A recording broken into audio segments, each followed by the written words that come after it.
Hello everyone, welcome you all on my YouTube channel Quantrix. हम regularly कर रहे हैं स्पेक क्लास मेंस की क्लासेस। आज की क्लास स्टार्ट करते हैं। उससे पहले आप प्लीज़ वीडियो को लाइक कर दें, चैनल को सब्सक्राइब कर दें। ये फर्स्ट क्वेश्चन है, कैसे लग आएगा। ऐसे छोटे क्वेश्चन एग्जाम में ज़रूर आते हैं जो स्कोरिंग होते हैं, इनको आपको करने का ट्राई करना है। तो इस क्वेश्चन को सबसे पहले खुद से करके देखिए, उसके बाद मेरा सोल्यूशन देखिएगा। स्टार्ट करते हैं आज की क्लास। फर्स्ट क्वेश्चन है, the speed of boat A in downstream, दे रखी है a plus 12 kilometre per hour, and the ratio of speed of boat A in downstream and upstream दे रखी है 5:3 respectively. Boat B can cover 480 kilometre in downstream 8 hours, and ratio of speed of boat A to B in still water 8:13. Boat speed of boat C in still water A plus 2 kilometer per hour, and speed of boat can travel to 40 kilometre downstream distance in 6 hours. Start करते हैं। तीन boat है हमारे पास यहाँ, boat A, B and boat C. सबसे पहले exact data पे जाते हैं जो हमें पता है। सबसे पहले हमें पता है बोट बी ने 480 किलोमीटर डाउन स्ट्रीम 8 आवर में कंप्लीट की है। तो बोट ए की जो डाउन स्ट्रीम स्पीड होगी वो होगी 60। यहाँ लेते downstream, still water, then upstream. तीनों का ऐसे ही लिखेंगे सेम सीक्वेंस में, A B and C, downstream, still water and upstream. उसके अलावा हमें पता है बोट ए का रेशियो पता है हमें, डाउन स्ट्रीम का एंड अप स्ट्रीम का रेशियो पता है हमें 5:3। तो इसको मान लेते हैं। 5:3 नहीं करती क्योंकि 3 को काटना आगे मुश्किल हो जाता है, इसको डबल कर लेते हैं। डाउन स्ट्रीम अज्यूम करते हैं 10x एंड अपस्ट्रीम 6। जब डाउन स्ट्रीम और अपस्ट्रीम का रेशियो दिया है तो स्पीड, तो स्टिल वाटर का रेशियो भी हमें मिल जाएगा क्योंकि स्ट्रीम तो सेम ही है। तो स्टिल वाटर हो जाएगा 8x। ओके, उसके बाद हमें दिया ratio of speed of boat A to boat B in still water 8:13। Boat A और बोट बी का स्टिल वाटर का रेशियो दिया है। बोट ए का है 8x, तो बी का हो जाएगा 13x। करेक्ट। उसके बाद हमें दे रखा है बोट सी के बारे में। सी की स्टिल वाटर स्पीड दे रखी है a+2 किलोमीटर पर आवर,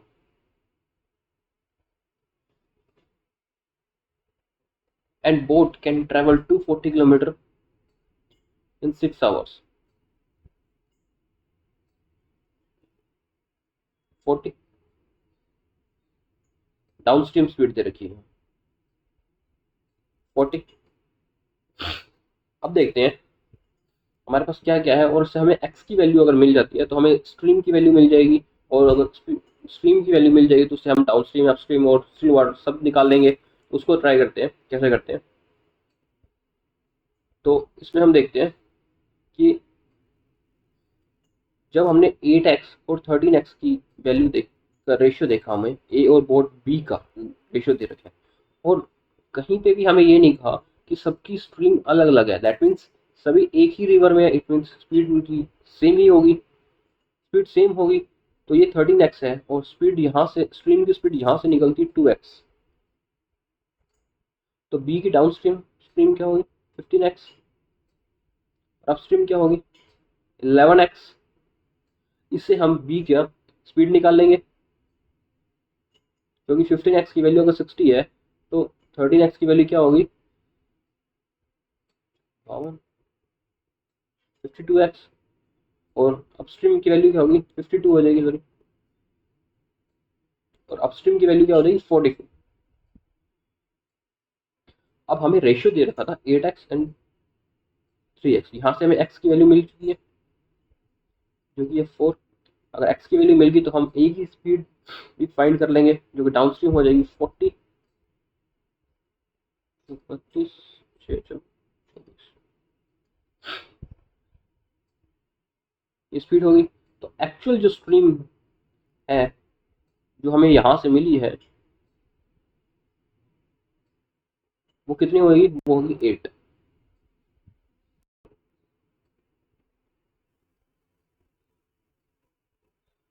वो हो जाएगी 8।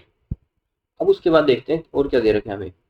हमें दे रखा है कि ratio of speed of A to B in still water 8:3, 8:13 respectively, speed of C in still water a+2 kilometre, speed दे रखी 2। अब हमें स्पीड a+12 की वैल्यू हमें ऊपर दे रखी है, speed of boat A in downstream speed कितनी है बोट ए की 40, इसकी वैल्यू हमें दे रखी थी a+12, तो ए की वैल्यू हमें कितनी मिल जाएगी 28। यहाँ से हमारे पास ए की वैल्यू आ गई, ए की वैल्यू को हम पुट कर देंगे सी में, क्योंकि सी की स्टिल वाटर स्ट्रीम है वो है a+2, तो ये हो जाएगी 30। यहाँ जो स्ट्रीम है वो है 10, गॉट इट, तो यहाँ पे वैल्यू आ जाएगी 20 अपस्ट्रीम। सारी वैल्यूज आ चुकी है हमारे पास। अब क्वेश्चन को स्टार्ट करते हैं, फर्स्ट क्वेश्चन में चलते हैं। फर्स्ट क्वेश्चन है फाइंड द वैल्यू ऑफ ए। ए की वैल्यू हमने यहाँ फाइंड की थी जो कि थी 28। फर्स्ट क्वेश्चन तो सिंपल है, ए की वैल्यू फाइंड करनी थी, ए की वैल्यू है 28। सेकंड क्वेश्चन है find the time taken by boat C to cover 120 kilometre upstream. C का अपस्ट्रीम स्पीड है 20 किलोमीटर पर आवर और 120 किलोमीटर अपस्ट्रीम में उसकी स्पीड बतानी है, तो ये हो जाएगा 126 kilometre per our. First option A 6 kilometre per our है राइट आंसर। नेक्स्ट क्वेश्चन में चलते हैं, डेटा सफिशिएंसी का क्वेश्चन है। ऐसे क्वेश्चन आजकल खूब आ रहे हैं, तो पहले खुद से ट्राई करें, उसके बाद मेरा सोल्यूशन देखिएगा और सारी पॉसिबिलिटीज ट्राई करें जहां तक इसमें हो सके, क्योंकि इसमें कंफ्यूजन यही होता है, आंसर तो निकल जाता है लेकिन हम कोई ना कोई पॉसिबिलिटी छोड़ देते हैं, उसको छोड़ना नहीं है, सारी ट्राई करनी है। स्टार्ट करते हैं। Find the average age of a group of all the 5 person. 5 person है ग्रुप में और पांचों की average age, not total age, average age find करनी है। Average age of 3 younger person, assume कर लेते हैं हम इस तरह से कि ये मैंने इंक्रीजिंग ऑर्डर में सबकी एज लिखी है, 1 2 3 4 एंड 5, इन सबकी एज इंक्रीजिंग ऑर्डर में है। स्टेटमेंट 1 कहती है average age of 3 younger person, मतलब 1 2 एंड 3, एवरेज है 32, यानी हमको यहाँ से मिल जाएगा टोटल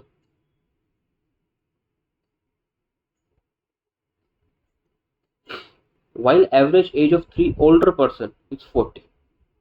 3 older person कौन है 3 4 एंड 5, इनकी एज दे रखी, टोटल एज निकल जाएगी।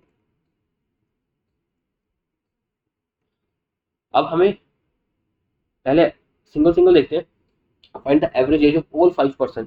ऑल 5 पर्सन की यहाँ से तो निकल सकती, क्योंकि जो 3 है वो 2 बार आ गया, फर्स्ट में भी आ गया 1 2 3 और सेकंड में भी आ गया 3 4 एंड 5। सेकंड स्टेटमेंट पे चलते हैं, वो क्या कहता है।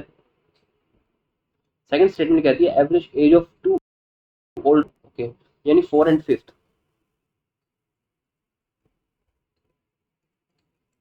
अभी एवरेज दिए तो टोटल निकाल लेंगे 82। थर्ड इक्वेशन क्या कहती है statement, average age of 2 younger person, यानी first and 2, first and second हो गया 58।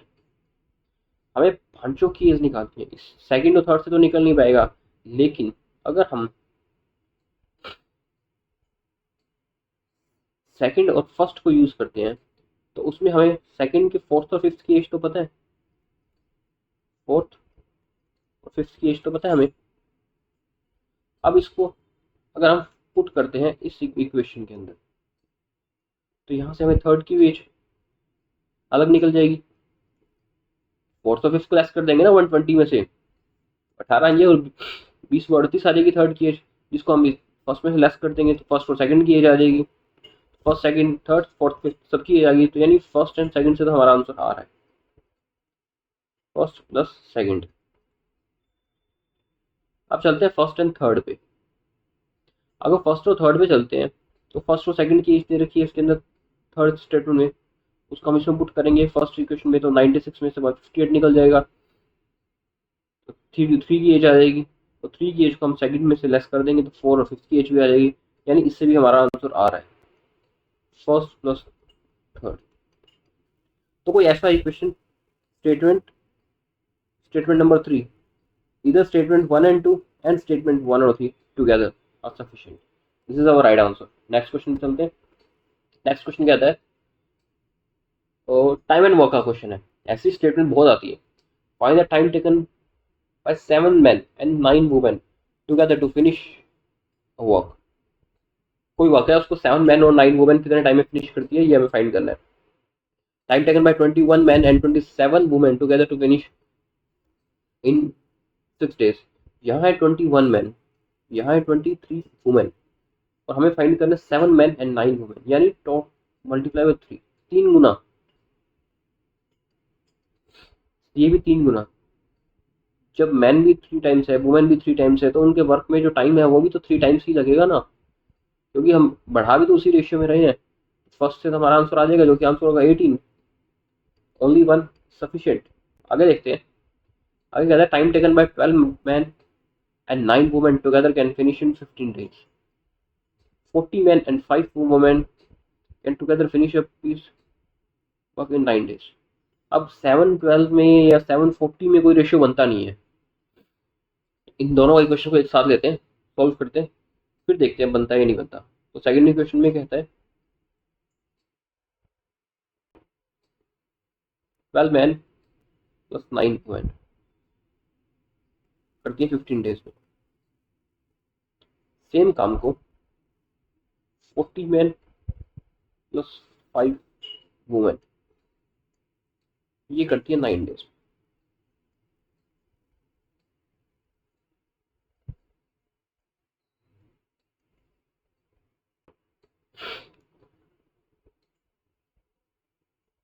एक 180 मैन प्लस 35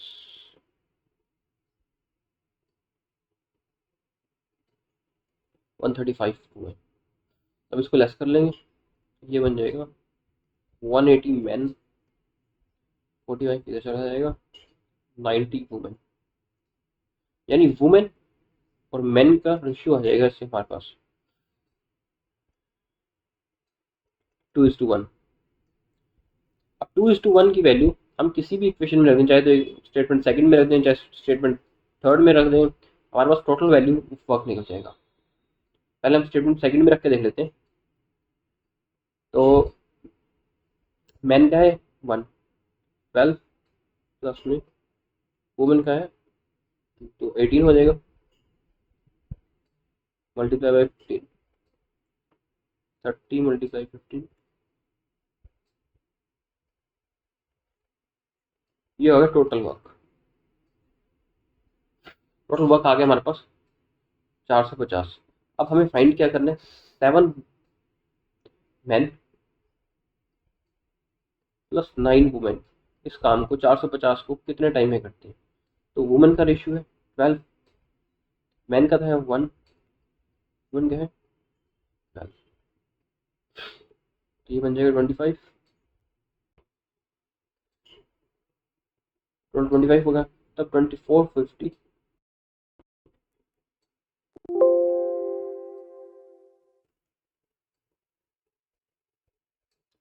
वेट. हाँ, ये वैल्यू हो जाएगी 450 divide by 25.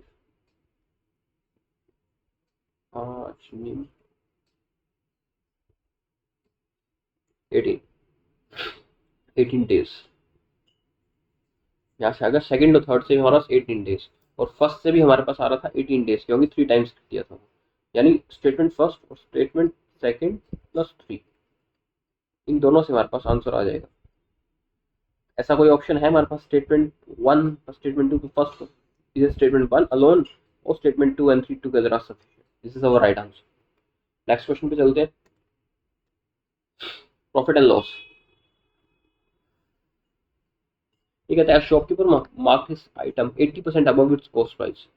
Find the selling price of that item. Statement 1 में कह रखा है कि had the shopkeeper sold the item 1080, profit percentage 44% and profit amount in such a way that will be 120% more than the actual profit. हम उसका actual profit से निकाल रहे हैं. पहले स्टेटमेंट 1 पे देखते हैं. स्टेटमेंट 1 क्या कहती है. तो उसने कह रहा है कि शॉपकीपर ने कॉस्ट प्राइस तो मान लेते हैं 100, तो 80% अबव यानी 180 हो जाएगा मार्क प्राइस, ये हो जाएगा कॉस्ट प्राइस, एक्स मान लेते हैं। अब ये कहता है had the shopkeeper sold the item 1080 rupees, 1080 रुपये में बेच देते हैं। The profit percentage will be 44%।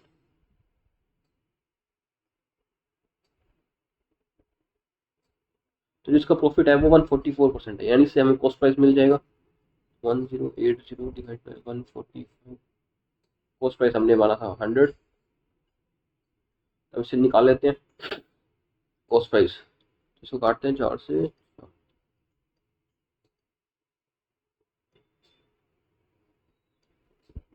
9 से कट जाएगा ना, 27, 4 से कट गया 25, 25 दिया 75, कॉस्ट प्राइस आ गया हमारे पास 750। यहाँ से हमारे पास कॉस्ट प्राइस भी आ गया, यहाँ से हमारे पास सेलिंग प्राइस भी आ गया। अब उसने कहा है of and profit amount in such a case will be 120% more than the actual profit amount. तो यहाँ प्रॉफिट कितना होगा इसको,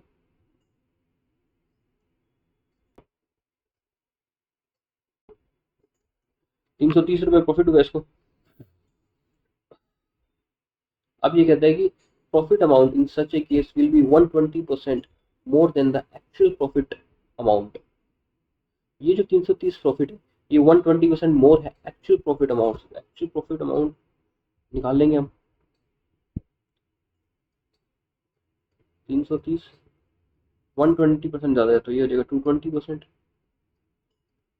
नॉर्मल होगा 100, क्योंकि 100 पे 120 लगाया था 220 हो गया। इसको काट लेते हैं, 2 3 से कट जाएगा,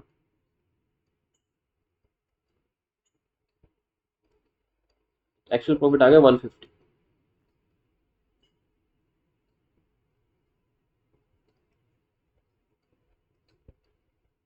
150 हमारा एक्चुअल प्रॉफिट आ गया। और हमें फाइंड क्या करना है, find the selling price of an item. तो जब हमारे पास एक्चुअल प्रॉफिट आ गया, कॉस्ट प्राइस आ चुकी है हमारे पास, तो इससे हमारे पास सेलिंग प्राइस भी निकल जाएगा, उसमें ऐड कर देंगे। स्टेटमेंट 1 से तो हमारा आंसर आ रहा है। स्टेटमेंट सेकंड पे चलते हैं। Item is sold after given discount 33% such that amount of discount is 450. Therefore, item is sold after giving a discount 30%. हमारे पास कॉस्ट प्राइस था 100, मार्केट प्राइस था 180, 33% यानी 1/3 इसका डिस्काउंट है, तो ये आ जाएगा 120 सेलिंग प्राइस। उसके बाद कहता है अमाउंट ऑफ डिस्काउंट, डिस्काउंट कितना हुआ इसमें 60 रुपीज़, इसकी वैल्यू दे रखी है हमें 450। फाइंड करना है हमको सेलिंग प्राइस, इससे हमारे पास सेलिंग प्राइस निकल जाएगा, सेकंड से भी हमारा आंसर आ जाएगा। ठीक है, आइटम 750 है and item is sold after given a discount 450।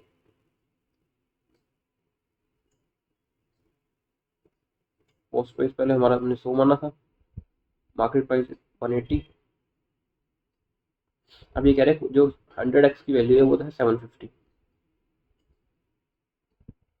And item is sold after given a discount of 450, यानी 180 पे 450 डिस्काउंट, 180 पे 450 डिस्काउंट देते हैं, ये आ जाएगा हमारा सेलिंग प्राइस।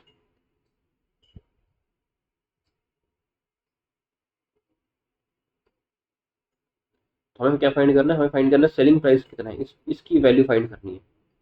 जो 100x की वैल्यू हमको पता है 750 है, तो हम फाइंड करेंगे 750 डिवाइड बाई 100 मल्टीप्लाई बाई 180। तो हमें 180 वैल्यू निकल जाएगी, तो उसमें 450 लेस कर देंगे, इसका निकल जाएगा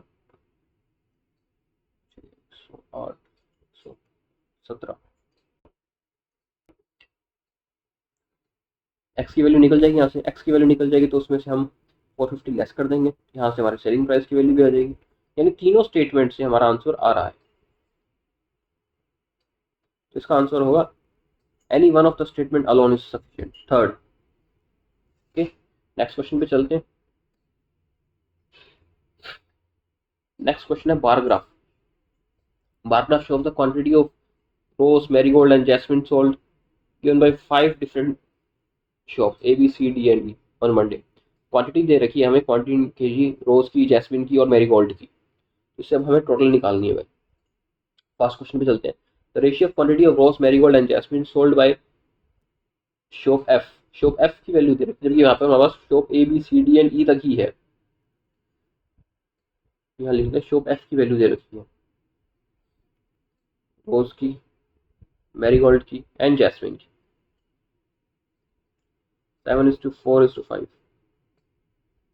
and total quantity of rose, marigold and jasmine in a 50 kg less than D। Total D में कितनी है? डी में है 400 और 250, इन 950। डी के पास है 950, हमारे पास 50 ऐसा है, तो यानी इन तीनों की वैल्यू, इनका रेशियो आ जाएगा टोटल 900। इसमें एक्स मान लेते हैं, ठीक है। तो 16x की वैल्यू हमारे पास है 900।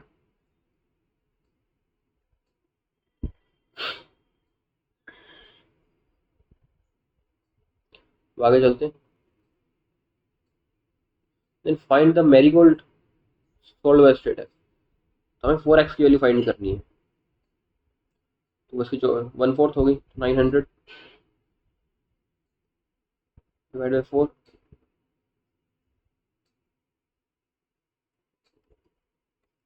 225। This is our right answer, none of this और आंसर होगा। नेक्स्ट क्वेश्चन में चलते हैं। If the quantity of marigold sold by shop A on Tuesday 20% more than that of on Monday. Tuesday का दे रखा है, लेकिन जब हमको रेशियो इसमें इस बार ग्राफ में मंडे का दे रखा था, हम ट्यूसडे की वैल्यू निकाल देंगे 20% more than that of Monday. A को मैरीगोल्ड पे मंडे को कितना सेल किया था, ये नहीं किया था 225।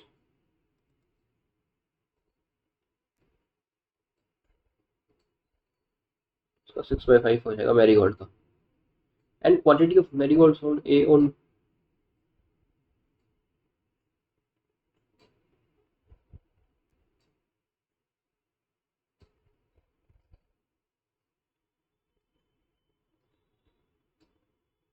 30% more than the quantity of flower sold on Tuesday।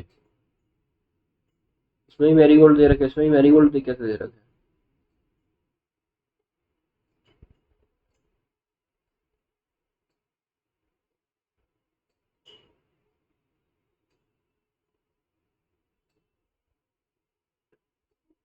Okay, ये टोटल दे रखे हैं, सॉरी सर, टोटल दे रखे हैं। कोई मैं को ऐसा कैसे दे रखे हैं, इसको काट लेते हैं।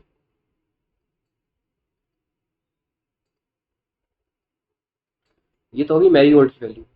अब हमें टोटल दे रखे हैं जो कि 30%। ये कह रहे हैं मैरीगोल्ड जो 30% टोटल का, इससे हम टोटल निकाल लेंगे तो टोटल हो जाएगा 900। और हमको ये पूछा कि find the total quantity of flower shop A on Tuesday, तो टोटल हो जाएगी 900 के। नेक्स्ट क्वेश्चन पे चलते हैं। नेक्स्ट है, if the quantity of rose, marigold and jasmine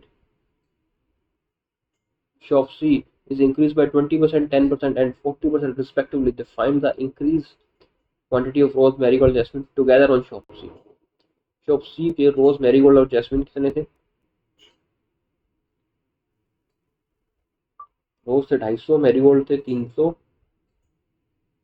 और जैस्मिन थे 125।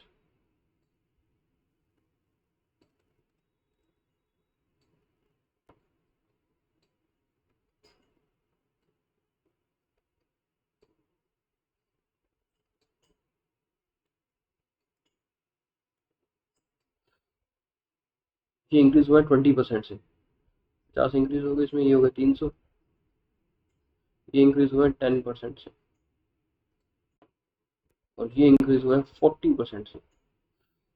इसका 40% निकालेंगे 125 का।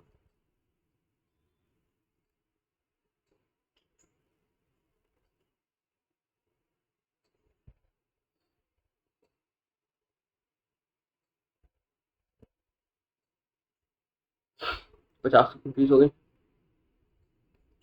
ये हो जाएगा 175। Find the increase quantity of rose marigold. अब हमें इनकी टोटल क्वांटिटी फाइंड करनी है। 850 यहाँ कितना करूँ, 675 से हमें को बढ़ के हो गए 850, 30, 130 इंक्रीज हो गई। यही हमारा राइट आंसर है 130 केजी। ओके, नेक्स्ट क्वेश्चन पे चलते हैं। नेक्स्ट है नंबर सीरीज। ऐसे नंबर सीरीज हमको मेंस के एग्जाम में देखने को मिलती है। जैसे हमें कुछ वैल्यू फाइंड करनी है, उससे कुछ सीरीज बनानी है, कभी रॉन्ग होगा कभी मिसिंग होगा, इस तरह से क्वेश्चन होंगे। इसको स्टार्ट करते हैं।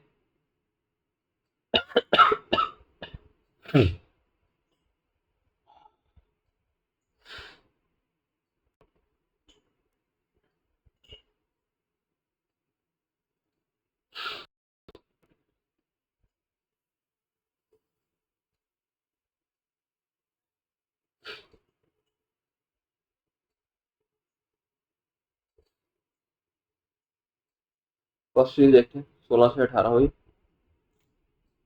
तो इसको हम करते हैं मल्टीप्लाई 1 इसका 2, 18 से 30, 18 2 36, ये नहीं होगा। तो 18 का आधा होता है 9, 27, 1.5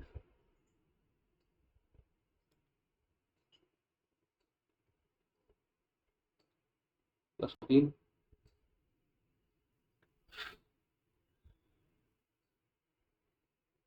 30 से होगा मल्टीप्लाई 2 इसका 4, फिर ये हो जाएगा 2.5, 2.5 करते हैं तो ये होते हैं 8 और 12 और 32, 160 प्लस 5। सही है, सही सीक्वेंस है। तब इसको पीछे क्या होगा, 1.5 टू 2.5, तो यहाँ हो जाएगा मल्टीप्लाई 0.5 प्लस का 1। ठीक है, तो पी की वैल्यू आ जाएगी 30। पी की वैल्यू आ गई 30। फिर सेकंड में देखते हैं 45, 75, 5। तो यहाँ डिफरेंस हो रहा है सेकंड में 30 का डिफरेंस है। ठीक है, यहाँ है 40 का,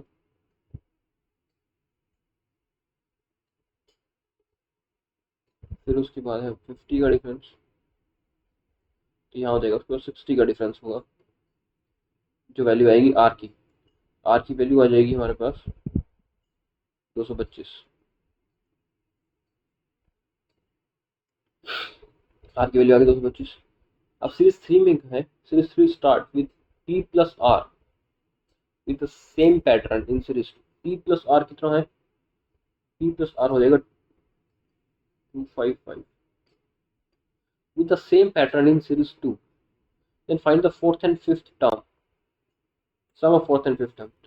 ठीक है, फर्स्ट टर्म तो यही है, second, third, fourth and fifth, इन दोनों को ऐड करके कितना आएगा ये हमको फाइंड करना है सेम पैटर्न से। यानी यहाँ भी डिफरेंस होगा 30 का, 40 का, 50 का, इस तरह डिफरेंस बढ़ता रहेगा। तो 225 होगा, 225 में हम 30 जोड़ देंगे तो ये आ जाएगा 285।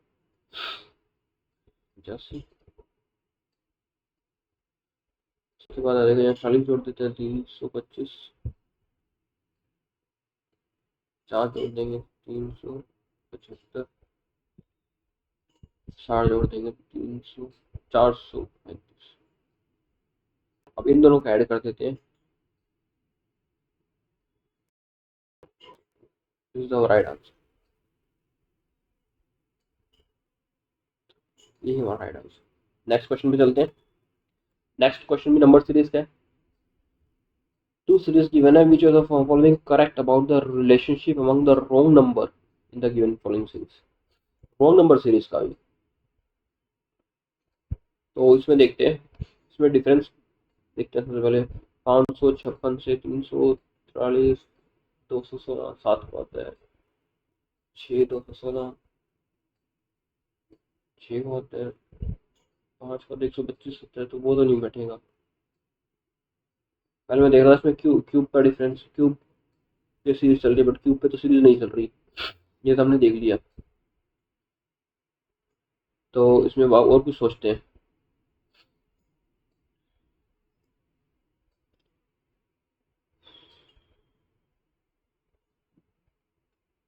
हम्म, अगर मैं लेस करता हूँ तो डिफरेंस ही देखते हैं एक बार। यहाँ 7 का डिफरेंस है, 26 का डिफरेंस है,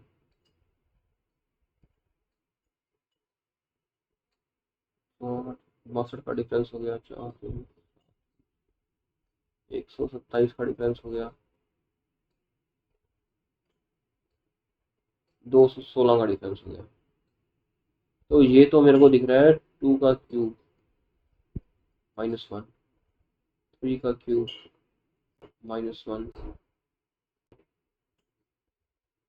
64 -2, 5 का होता है 125 +2, 6 का होता है 216 -3।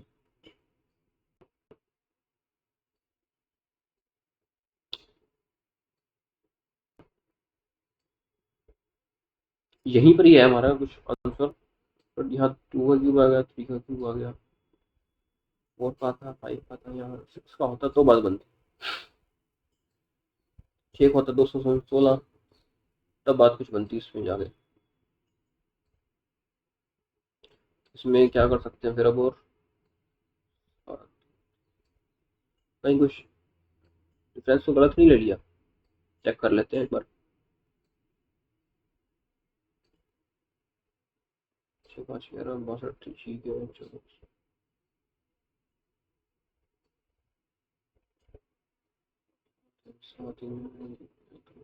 सही है।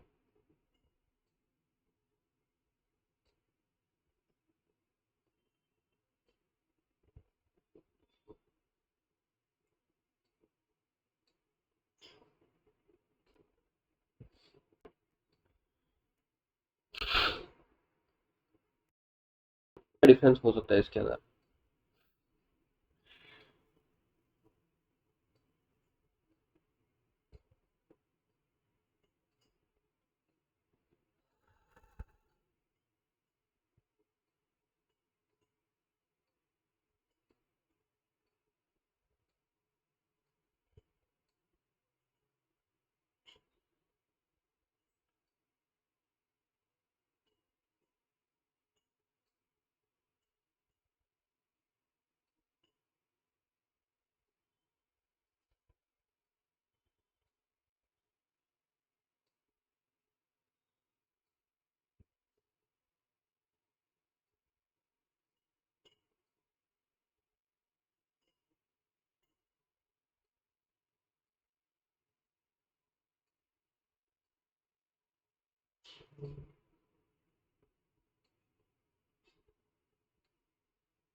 इसमें कुछ ना कुछ गड़बड़ है सीरीज के अंदर, तो 3 गलत नहीं जाते, यहाँ एक रॉन्ग होता, यहाँ हो सकता है 217।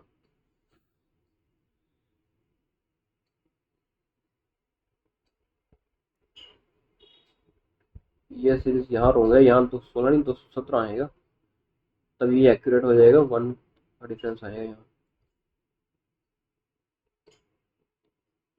यहाँ हो जाएगा 63, 1, फिर जाके यहाँ हमारा ये नंबर पल्स बनेगा 443। इससे थोड़ी सी रॉन्ग होगी मुझसे, 216 की 217 आएगा, तब जाके हमारा रोक नंबर बनेगा 343। नेक्स्ट सीरीज देखते हैं।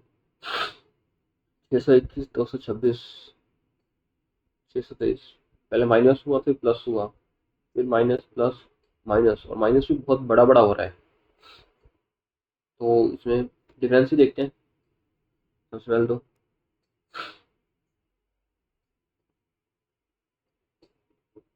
395 का डिफरेंस होता है, यहाँ होता है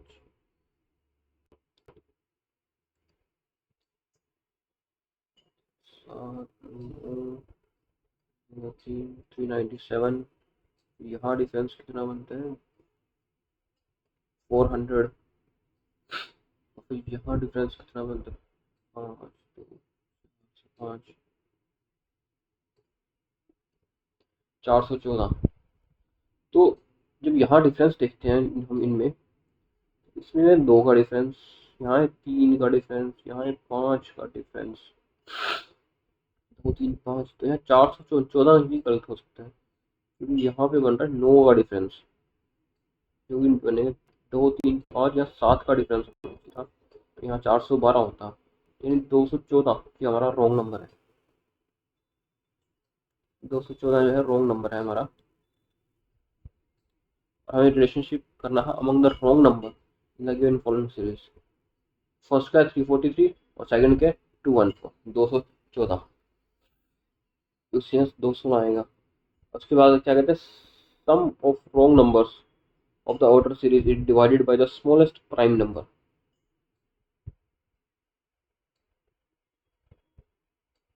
ठीक है, wrong number and series 2 is completely divided by 5। First में कह रहा है सम ऑफ द रॉन्ग नंबर, इनका जो सम करते हैं तो completely divided by smallest prime number जो कि 2 है उससे डिवाइड होता है। वो तभी होगा जब इवन होगा, लेकिन यहाँ तो इवन बन ही नहीं रहा क्योंकि इवन और ओड करते तो ओड बनेगा, तो फर्स्ट इक्वेशन हमारी रॉन्ग होगी।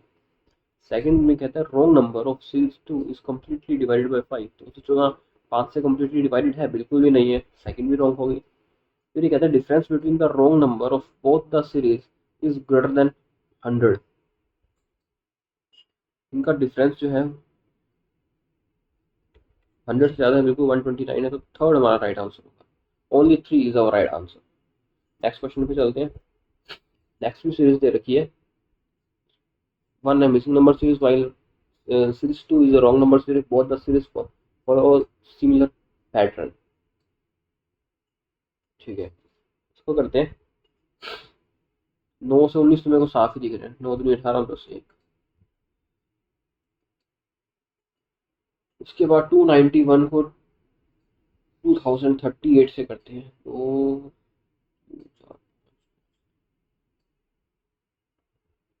2 3 5 297 करते हैं, तो 7 से करके देखते हैं।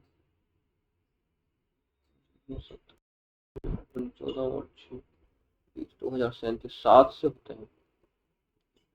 उसके बाद ये हुआ 11 से होगा, 11 8 8 11 3 21 और 8 41 11 22, हाँ ये होगा 11 से 10 का 1।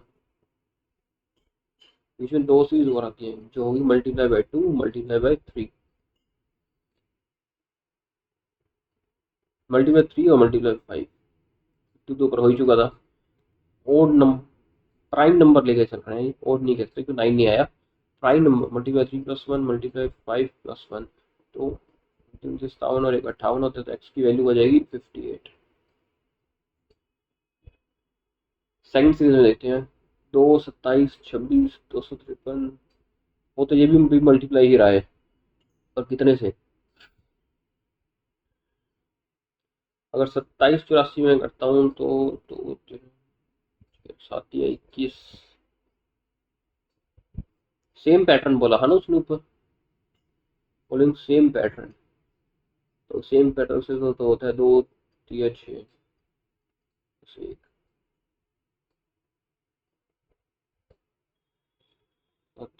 7 नहीं, सेम पैटर्न तो ऊपर तो प्राइम वाला पैटर्न था। 2 3 4, ये ऐसे करते हैं 2 दूनी 4 3 7 7 या 21 5 5 180 53, ना ये पैटर्न तो नहीं होगा। 180 53 तो बहुत ज़्यादा पड़ जाएगा, फिर वो पैटर्न तो नहीं होगा।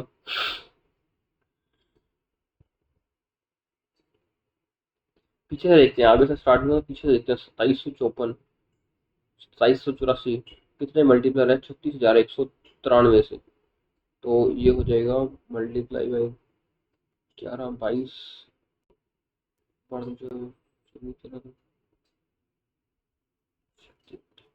28 पे होता है ना, 13 से मल्टीप्लाई करके देखते हैं। 52, 5, 109,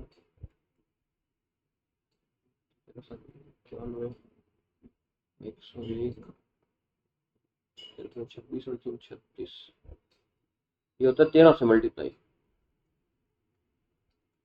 +1। इसके ऊपर फिर होगा 11 से मल्टीप्लाई, 11 से करके देते हैं, 11, 27,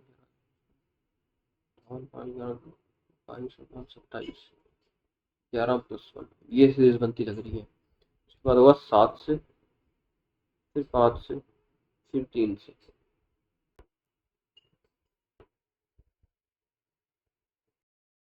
ठीक है, 2 को 2 दिए 6 +1, 5 से 7, 5, 35, यानी 26। ये रॉन्ग है, 26 ही रॉन्ग है। यहाँ पे आना चाहिए 5 से मल्टीप्लाई तो 36 आता है यहाँ। और हमें कहा क्या था, एक्स की वैल्यू फाइंड थी और वाई क्या था, रॉन्ग नंबर था, मिसिंग करेक्ट नंबर था। Series 2 wrong number series both the following similar pattern. ये देखें, y is the wrong term है 26। y की वैल्यू आ गई हमारे पास 26, x की वैल्यू थी 58। इसे हमें फाइंड करना है y² - x, 676 हो जाएगा। y² - x था 58,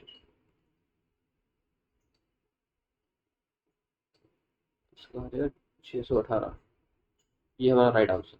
आई होप आपको पसंद आया हो, क्योंकि मेंस में बिल्कुल डायरेक्ट सीरीज नहीं आती है, थोड़ा घुमा फिरा के देता है, तो इतना टाइम लग जाता है कभी कभी, कभी पैटर्न मिलता है कभी नहीं मिलता। Okay, that's it for today. I hope आपको सेशन अच्छा लगा होगा। सेशन अच्छा लगा तो प्लीज़ लाइक कर दें, चैनल को सब्सक्राइब कर दें, ताकि मैं डेली आपके लिए ऐसे सेशंस लाता रहूँ और रेगुलरली मेरे इस चैनल पे सेशंस मिलते रहेंगे आपको। Thank you.